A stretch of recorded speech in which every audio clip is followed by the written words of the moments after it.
Ouas. Plus jamais.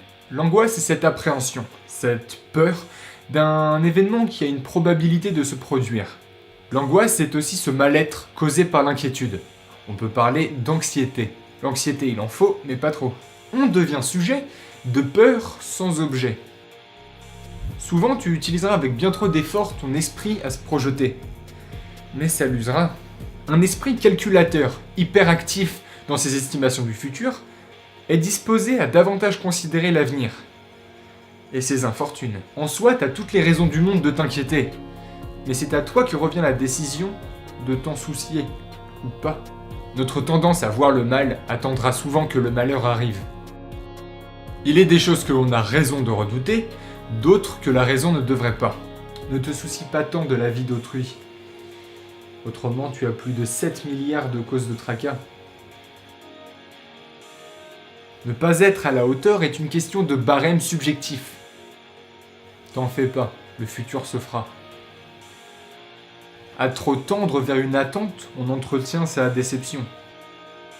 On peut répondre au « je le savais » par « tant mieux » ou « tant pis ». Pas de futur, pas d'attente, ni de désir. Et en somme, pas de crainte. Il y a des remparts à l'avenir qui nous protègent, d'autres qui nous obstruent juste la vue. Méfie-toi, mais ne fixe pas.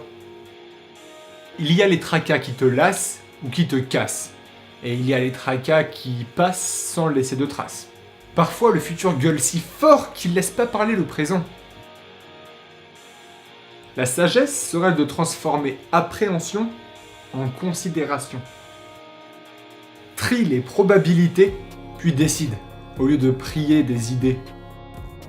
Ruminer sur des impossibilités, c'est littéralement se fatiguer pour rien. La naïveté connaît une tranquillité que l'anxiété ignore. La peur de l'avenir est proportionnelle à notre attachement au passé. Celui qui est trop bien niché dans sa zone de confort perçoit le changement avec un œil trop conservateur.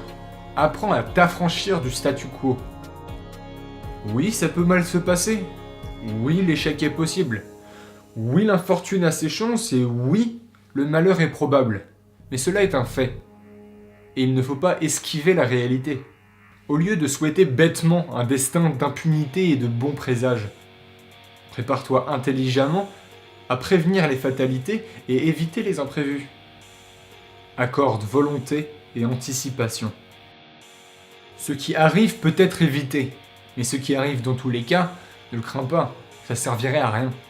Craindre de mourir est aussi absurde que d'oublier de respirer. C'est se voiler la face que de ne pas accepter la fatalité de la vie. Ne crois pas si bien dire, ne crois pas si bien faire, et ne crois pas si bien penser.